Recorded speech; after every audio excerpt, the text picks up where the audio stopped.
internationally, the privatization mania is slowing. There's no question it's a harder sell than it was a decade ago. Yesterday, Nigeria rescinded the contract for its biggest steel plant, which had been given to the brother of the chairman of the biggest steel company in the world, Mittal Steel.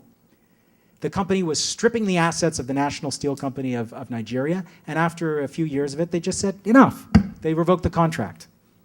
Mexico is undergoing a massive social debate right now about Pemex. When they signed NAFTA, they kept their oil out of the deal. Now, we'd already had the FTA and some other agreements that would have made it hard for us to do that, but Mexico just said, We nationalized our oil 75 years ago, and it's a source of national pride, and we understand that it's our future, and it is not going to be subject to free trade rules.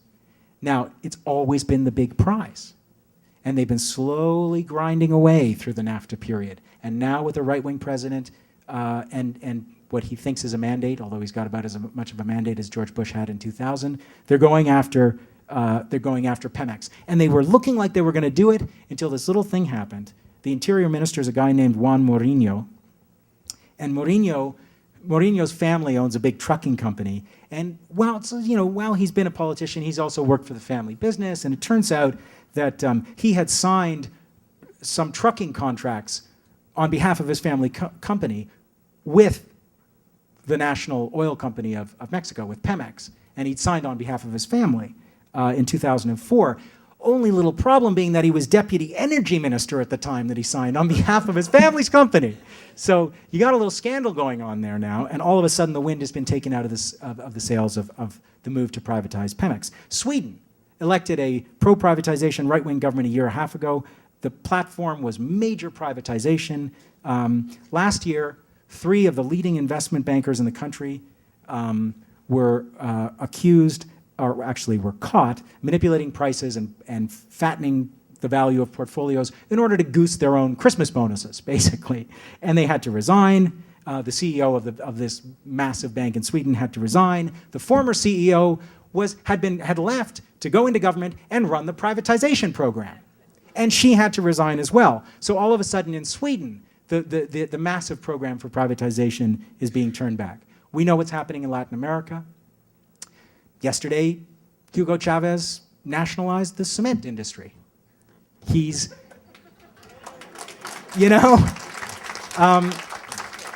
I think it's revealing. We can have a longer conversation about Chavez if you like, and there's lots of things that I find problematic about him and lots of things that I find really inspiring. But it's instructive that in Venezuela, at the low point of his political career, maybe except when he was overthrown in a coup, or except when his first coup failed, but anyway, he went through that constitutional reform process. He lost a massive referendum. The economy is in tatters. He's really struggling. His popularity is at its lowest point in the presidency. And what does he do to build back his political base? He takes aim at corporations that were stripping public assets, and he nationalizes them.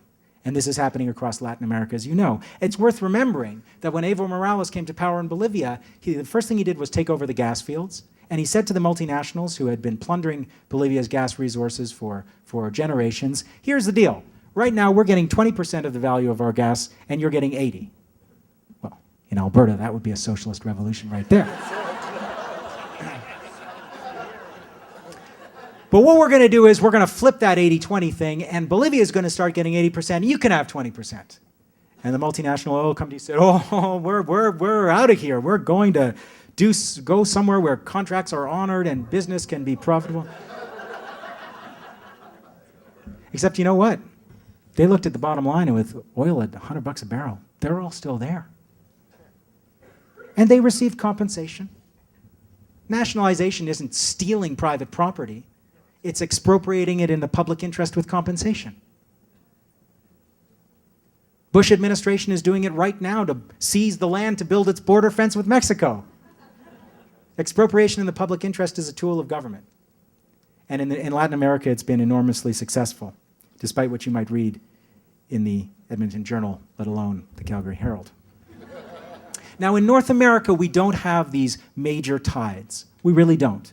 But I think there's something else going on here that I've noticed, and I've been there for it. And that's a series of smaller victories at the community level. And we need to have a discussion now about what that represents as an opportunity.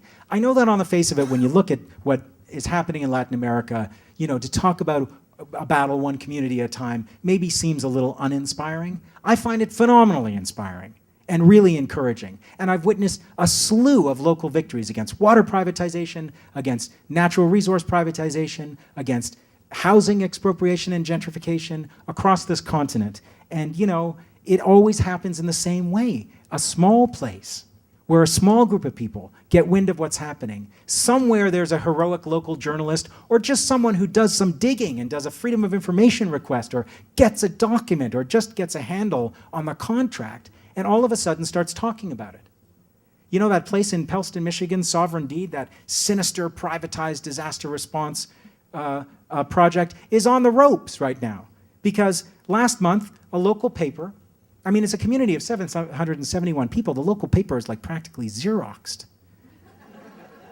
But they ran a story quoting US military sources who said that the CEO of the company, a guy named Barrett Moore, had lied about serving as an intelligence officer in the US Army, because that's their big, professional credentials. And they caught him out. And the retired brigadier general, who was their flagship guy, quickly quit, and the CEO's bio, creative writing assignment, disappeared from the company's website, and all of a sudden that project is in disarray. And they've organized a citizens group, and they're going to meetings, and they're raking these guys over the coals. In Potrero, California, this little community of 800 people that was about to live next to a privatized military-style training base run by Blackwater.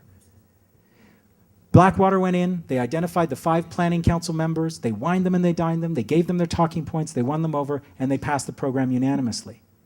Some people started getting wind of what was going on, what was going in their backyard. And yeah, there was a little bit of NIMBYism involved there. But they started organizing, and they just got together. And they got enough signatures on a petition to have a recall election. They had a recall election. They threw out all 5 members of the planning council who were pro-Blackwater. They brought in 5 members of a new planning council who were anti-Blackwater. And 2 weeks ago, Blackwater withdrew its proposal, and they fought off the world's most powerful mercenary army in a community of 800 people.